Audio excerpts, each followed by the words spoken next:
First firing of the season. 3 weeks into the season? This was weird. This whole concept of what's going on in Edmonton is really weird. Jay Woodcroft took over 2 years ago when they were underachieving, and they stormed into the playoffs. They were 23-9-5 when Woodcroft took over at the middle of the season 2 years ago. Last year, they had 109 points and surged, went into the Western Finals of the playoffs before they finally got beat.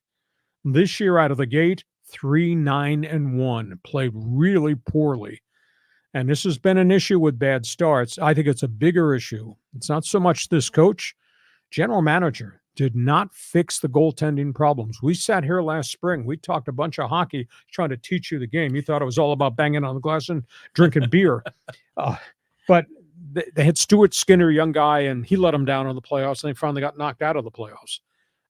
They didn't do anything to address the goaltending problem in the offseason. Skinner's back between the pipes, and they're 3-9-1. So they fired Jay Woodcroft. They got to fix the back end. I mean, when you got Connor McDavid and you've got all this other firepower up front, you can't tell me there's an explanation why this team shouldn't be in the Stanley Cup Finals once or twice or three times. They never gotten there with a generational player like Connor McDavid. So there may be a trade coming there. They've got multiple picks to use as trade bait. They got some cap space.